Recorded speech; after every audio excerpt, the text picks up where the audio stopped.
¿Cómo les va? ¿Cómo están? Bienvenidos a esta mesa de diálogo que propone Rosario3.com, un espacio para encontrarnos con distintos actores sociales a los cuales les planteamos nuestras preguntas. Gracias por acompañarnos una vez más. Hoy nos visita el doctor Oscar Fay, uno de los científicos e investigadores más prominentes que tiene la ciudad de Rosario.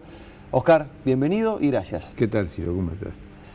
Mucho se habla de la situación social en la ciudad de Rosario, en la provincia de Santa Fe.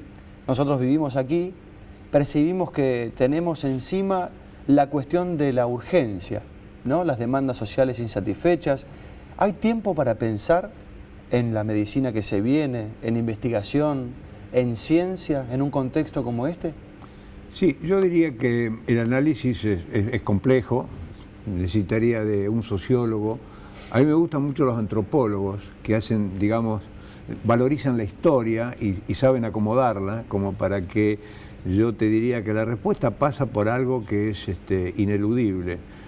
El desarrollo científico y el conocimiento no se puede frenar con nada, ni siquiera poniéndolo preso o matando, como pasó en la historia, al científico que decía algo que no convenía políticamente. Esas cosas no existen, no es verdad. O sea que las circunstancias que nos rodean son agobiantes, muchas de ellas de lo que está pasando en el mundo, muchas de ellas tienen localía o tienen matices especiales, pero lo otro no se detiene, porque el otro depende del pensamiento.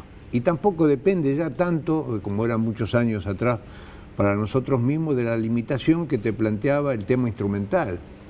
El tema instrumental fue crucial para nosotros en el desarrollo 40, 50 años atrás, cuando vos ibas a cualquier congreso y iba con tus resultaditos, hecho medio a pedal, como podía, en la cocinita y con precariedad, y te aparecía un grupo o alguien que tenía el poder de presentarte una máquina que decía que lo que vos habías hecho era correr en bicicleta en Fórmula 1, más o menos una cosa así. La comparación y la desproporción entre una cosa y la otra. La desproporción, ¿por qué? Porque el instrumento con que vos trabajabas es el instrumento que estaba asimétricamente fuera de la línea.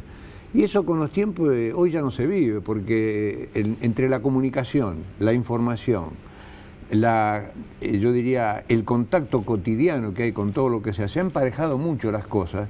Y es más, las máquinas, sobre todo la maquinaria instrumental científico, llegó a tener un valor tan grande que ya el acceso se produce en función de la conjunción de elementos que hagan, no la individualidad. Es decir, nosotros entendimos con el tiempo que mucho más importante que llevar un resultado era saber llevar una transversalidad que permitiera que llegaras a un juicio de valores filtrado. ¿Qué quiero decir esto? Que los que conocían individualmente determinado tema se incorporaban a opinar sobre algo, de manera que vos tenías una conclusión muy clara porque había sido visto por gente que era experta. O sea, ¿qué equipo de gente estaba detrás de lo que vos estabas haciendo? Y ahí eso cambió mucho, yo lo viví porque, bueno, tuve la suerte de estar muchos años en esto, y te diría, fue una transición muy rápida, pero muy concreta, que contesta la pregunta tuya. Eso, el desarrollo técnico-científico, sobre todo la investigación básica, cumple con una curva exponencial que crece cada vez más.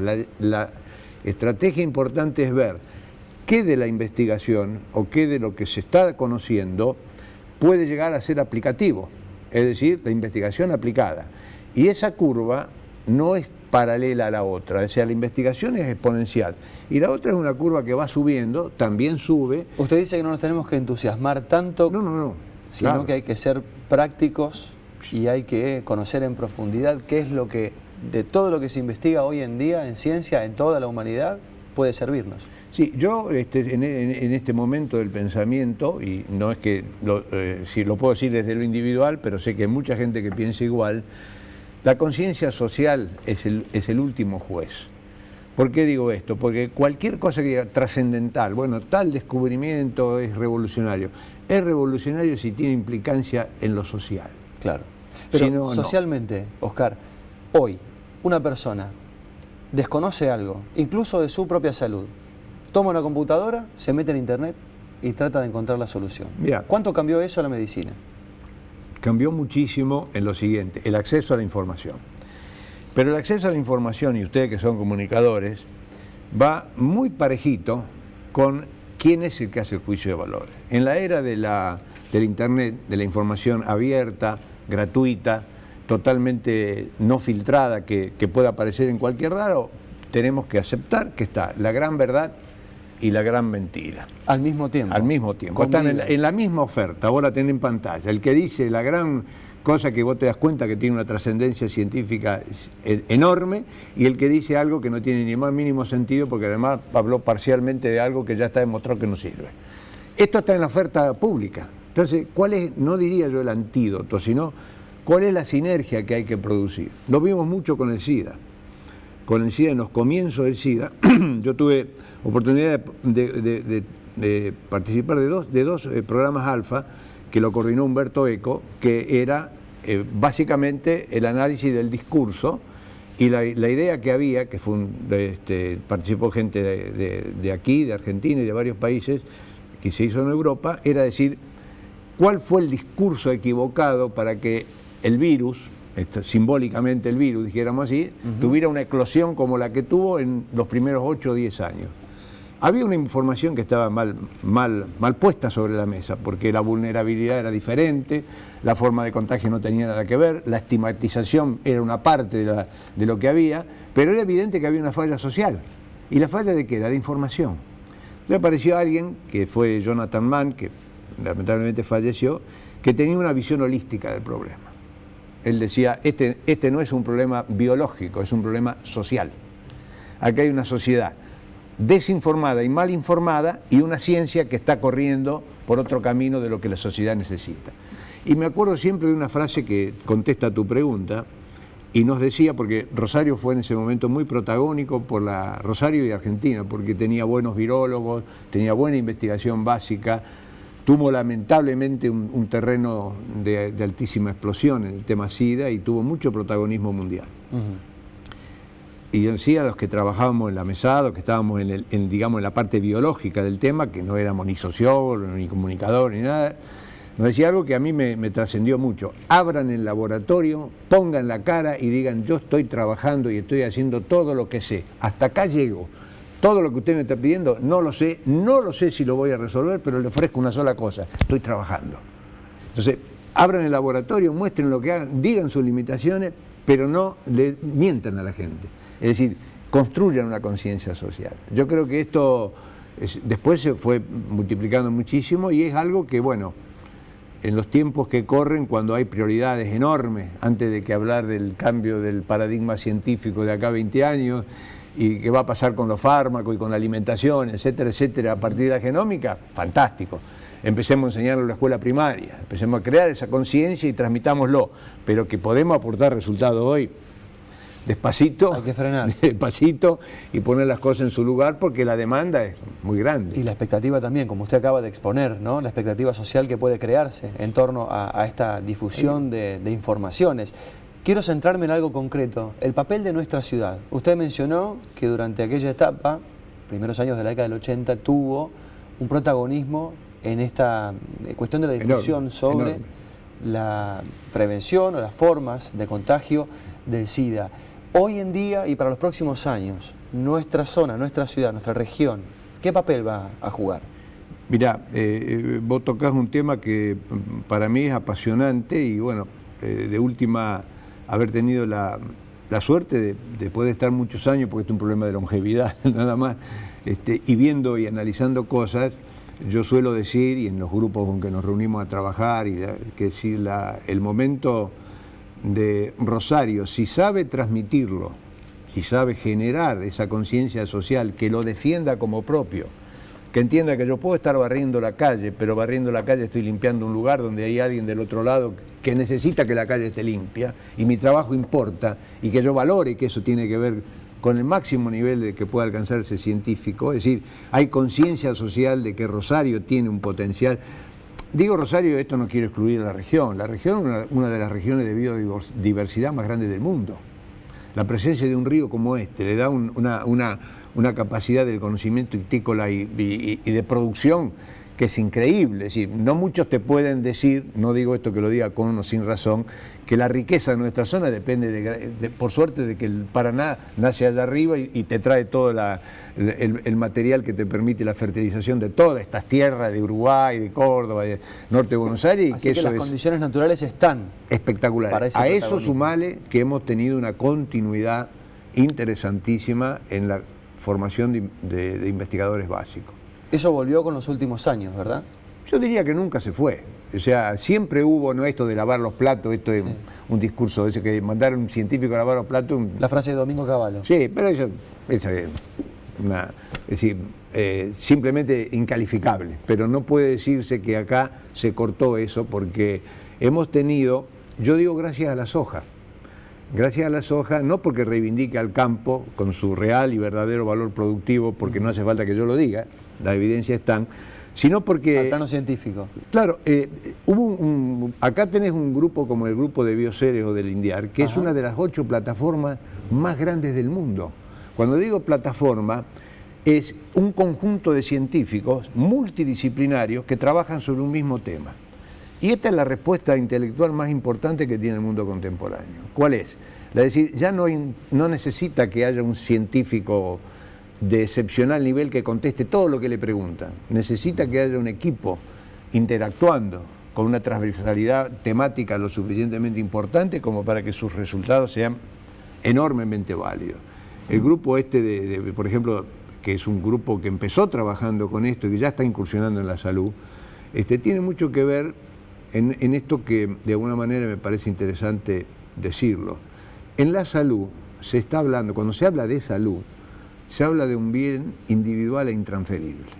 Por más que vos hablé de la salud de mi hijo, de la salud de mi esposa, de la de mi mamá o de un ser querido, cuando se habla de mí, la individualidad cobra una representatividad tan grande que es lo más preciado que tener. Lo primero que uno quiere tener, más allá de que podría decir para mí el dinero, comida, lo que sea, es vivir, es estar sano para poder decir estoy plenamente en uso de mi salud para poder hacer algo. Y el que la pierde es uno, es ese que está ahí frente a vos. Entonces, cuando uno lo mira a la salud en ese contexto, dice, bueno, es un derecho casi individual e intransferible, con lo cual la multiplicidad de demandas son incalculables. Cuando vos tirás un tema, vamos a suponer que sí, mire, en el futuro usted va a poder programar su hijo. Ah, sí, no me digas. Sí, pues le van a analizar el genoma suyo, le van a analizar el genoma de su señora y le van a decir, mire, la probabilidad de que tenga tal cosa es esta, de que no la tenga, de que tenga... Y entonces compra, y esto ya estaba hecho en Estados Unidos hace 3 o 4 años atrás, ahora ya se prohibió, compra un estudio genético para decir qué probabilidad tengo de tener cáncer de pulmón, cáncer de colon, tal o cual cosa. Y entonces esa primera década de este siglo, bueno, la genómica nos va a permitir hacer hombrecitos... De diseño. Seres humanos diseñados. Fantástico, toda así la cosa así, fantástico. Entonces apareció la genética de papá y mamá y toda la historia de ambas familias y todo. Entonces está todo acá, mira, acá está. Toda la secuencia de 10.000 pares de base que componen ese abecedario donde te dice usted va a ser así. Pero resulta que ese es un genoma. Y eso es una oferta. La probabilidad de que la oferta se use depende de un segundo genoma. Es inmenso. ¿Qué comemos? ¿Dónde estamos? ¿Con quién anduvimos? ¿Qué remedio tomamos? ¿Qué posibilidades? Y entonces resulta que ese molde del primer genoma es una oferta para que tus células produzcan determinado tipo de cosas. En reacción o en relación con un contexto. Con tu herencia. Entonces, con tu herencia. Claro. Se llama primer genoma. El segundo genoma son las bacterias que conviven con nosotros en 4 o 5 universos que están compuestas por cada célula que tenemos nosotros. Hay entre 8 y 10 bacterias en nuestro organismo que colaboran con nosotros. Colaboran entre comillas, a veces para bien y a veces para mal, porque entre ellas tienen una convivencia. Tenemos uno en la piel, uno en la boca, uno en el sistema respiratorio, uno en el sistema gastrointestinal, y en el caso de la mujer tiene 5 porque la vagina también tiene un bioma propio. Esa es lo permisible. Una cosa es lo probable que ocurra y otra cosa es lo que realmente ocurre. ¿Por qué? Porque este segundo genoma es el que permite que se aceleren procesos, que se incumplan procesos, que haya un polimorfismo, es decir, un montón de multiplicidad de formas que no eran las programáticas, que cambiaron. Y además, últimamente, pensar que no cambia el programa, la expresión del programa cambia. Es como si vos estás en una computadora y el acento te sale al revés. Tocaste la tecla que corresponde y el acento te salió al revés, porque está mal el programa, pero claro, originariamente tenía que funcionar con el acento para el otro lado. Entonces estamos lejos de desencriptar el código con el cual la humanidad a nivel molecular se escribe. Yo me acuerdo que escribí una editorial en La Capital cuando se cumplieron 10 años del genoma, con una vanidad y ¿cómo te podría decir? Un desconocimiento tal, porque todo el mundo decía, voy a programar mi hijo. Voy a usar este genoma, esta parte del genoma, cortarlo acá, ponerlo allá, pegarlo, y ¡pim! Ahí salió ojo celeste, del tatarabuelo y el otro, y está todo programado. Era una especie de arrogancia de la ignorancia, porque cuando se empezó a estudiar este tema de qué es lo que permite que se exprese una determinada información y que sea el genomado, es infinito, porque entra hasta lo social, lo cultural, la forma en que vos te alimentás, dónde estuviste, dónde viviste, con lo cual pone en respuesta a lo que vos decís. ¿Qué tiene Rosario hoy para pensar que va a ser gran protagonista en la medicina del futuro? Ya está estudiando esos factores. Es decir, cuando empezamos a estudiar biomas y encontramos que los biomas de los habitantes de la ciudad de Rosario son diferentes a la base de datos que está en Caltech o en Massachusetts, y de alguna manera esto comparaba con una base de datos universal, pero que no era la misma de la base de datos de los rosarinos, de los santafesinos, te está diciendo que el mismo gen puesto acá o puesto en Rosario tenía una expresión diferente. Distintas. El gen era exactamente igual. Lo que habían expresado, nada que ver. ¿Por qué? Porque nació acá. Entonces, la localía de la genética de este segundo genoma, permite que Rosario hoy esté con una oferta internacional.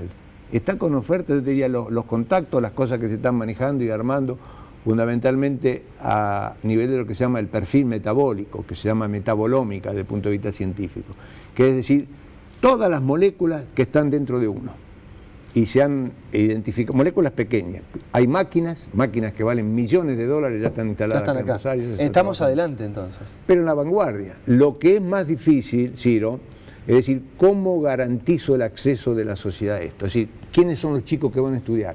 ¿Quiénes van a venir? ¿Se alimentaron bien? ¿De dónde vienen? ¿Qué escuela primaria tuvieron? Es complejo el tema. Es decir, alguien tiene, vos me decías si se hace algo, sí, hay gente que está pensando en eso. Lo que pasa es que si vos venís hoy y traes un programa educativo para los chicos que van a entrar en el colegio en el 2020, dicen, pará, porque yo salgo a la calle y me pegan un tiro. Entonces, poner las cosas en su lugar. Claro, esa es la primera pregunta que yo le hice. ¿Qué es lo que está primero? Yo creo que no se puede calificar porque son distintos parámetros. Una cosa es, lo respondo con lo anterior, este crecimiento y esta oportunidad de estar protagonizando lo que está ocurriendo en el mundo es producto de una continuidad de tarea. Que esa continuidad de tarea vos le exijas que te dé respuesta en el presente, soy escéptico. Porque es demasiado grande la carga de cosas que tenemos en nuestra mente para poder resolverla. Pero lo único que uno podría decir, pero deme una respuesta, dígame qué piensa que se puede hacer. No pares eso, pone más en eso, más énfasis en eso, para que llegue un día que se junte la respuesta con la demanda. Entonces, la mirada de mediano plazo tiene claro, mire, no coma dejar esto. Las cosas como usted no está. coma esto porque no puede comer esto. No fume, porque usted tiene una altísima posibilidad de hacer un cáncer de pulmón.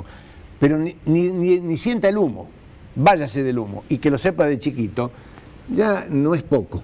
No es poco. Si eso llega a ocurrir, también tendremos una medicina más accesible, porque se gastará menos en cosas que no sirven. Vos pensás que de los medicamentos que se usan, aproximadamente 1/3 son útiles. 2/3 están mal diseñados, mal utilizados, mal cualquier cosa. O sea que, ¿qué quiero decir con esto? Que cuando te den específicamente el medicamento que anule, hablo de las enfermedades génicas, ¿no? No las adquiridas. Si te picó un bichito, es otra cosa. Pero las que traigo como herencia, yo diga, mira, este gen para que se exprese hay que anularlo.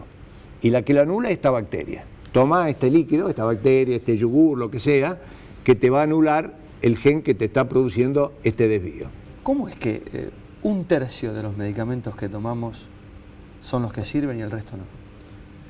Bueno, es probable que tenga que ver con el diseño de la aprobación que se hace hasta que un fármaco se puede comercializar o vender, que se hace un trabajo multicéntrico en distintas partes del mundo o en todo el mundo, donde se dice, bueno, se toma una población determinada para determinado tipo de medicación y se hace todo un trabajo que tiene fases, que va desde el laboratorio hasta la comercialización, que tienen números, fase 3, fase 4.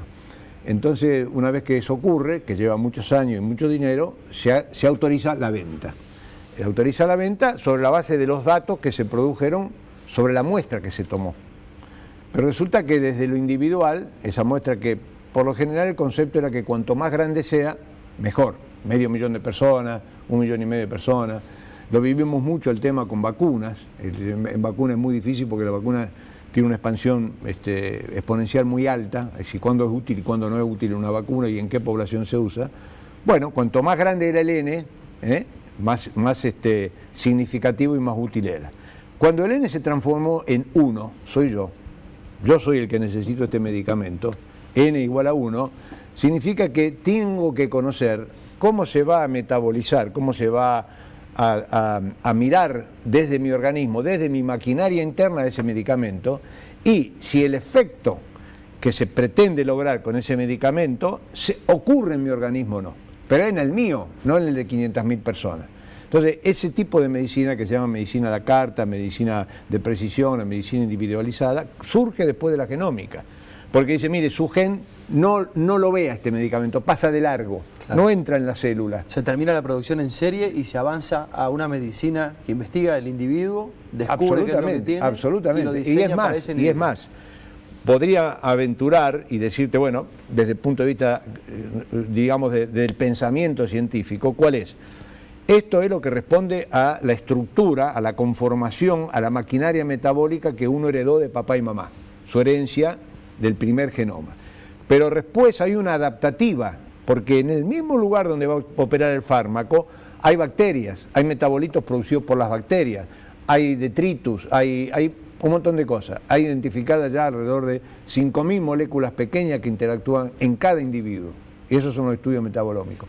O sea, la complejidad de que ese medicamento realmente sea útil está llevando las cifras masivas a 1 de cada 3. Es decir, se está usando correctamente, no por una falla, ni por una mafia productiva, ni por desconocimiento de saber si realmente la gestatina es un ejemplo típico de aquellas drogas que son para curar el colesterol, ¿no? Para disminuir el colesterol. Sí. Y no funcionan en todos igual. No, funcionan para determinada genética. Claro. Ahora que ya hay medicamentos, como pasa con los antirretrovirales, que de acuerdo a la estructura del virus pueden ser útiles o no. Entonces el medicamento te dice, si la prueba tal y la prueba tal dio positivo, o sea, si pertenece a tal o cual genotipo el virus, este antirretroviral es efectivo. Si no, no lo use. Estos ya están empezando a aparecer, fundamentalmente en enfermedades infecciosas. ¿Y cómo era cuando no había antirretrovirales? ¿Qué pasaba? ¿Qué pasaba con la gente? ¿Qué pasaba con los médicos? ¿Y su relación con esa gente? Y usted hablaba del ejemplo, ¿no? Cuando el SIDA el ejemplo del SIDA fue, no sé, a toda la generación que trabajamos en la década del 80 y mucho más lo que fue esta región y la Argentina, ¿no? Donde la expansión fue realmente exponencial en muchos sectores. Por ejemplo, nosotros vimos rápidamente, y fue zona roja para la OMS, rápidamente el pasaje de la infección a mujeres. ¿Y cuál fue la razón a través del tiempo? La transmisión por vía parenteral, que era casi un ritual. Un chico que estaba infectado y se drogaba parenteralmente con un conjunto de chicos, terminaba generando un grupo de chicos que no sabía que estaban infectados. Y ese chico tenía relaciones sexuales. Y empezó a aparecer un número de chicas no adictas que tenían HIV positivo. Es decir, numéricamente significativo con respecto a lo que pasaba en otra parte del mundo. ¿Y qué ocurría? Que fue un paso parenteral muy rápido. Aquí la drogadicción parenteral en Rosario fue una de las zonas más estudiadas del mundo, porque teníamos una distribución de género diferente al resto del mundo. ¿Y cómo resolvían con una persona infectada a la que no le pueden dar determinado nivel de respuesta? No había nada. No hubo la primera década era hacer lo que podíamos, mejorar las condiciones de vida. Sabíamos bien claro que si las causas por las cuales, por ejemplo el caso de la adicción, se seguían manifestando y seguían existiendo, la evolución era más tórpida. Es decir, la primera cosa que hicimos fue juntarnos con la parte de la gente de educación, con la parte de la gente que enseñara a convivir con el virus, sobre todo en lo que eran las vías de contagio. Fueron algunas totalmente injustamente descalificadas y otras que, bueno, cumplieron con lo que el conocimiento fundamentalmente de cómo era el ciclo viral.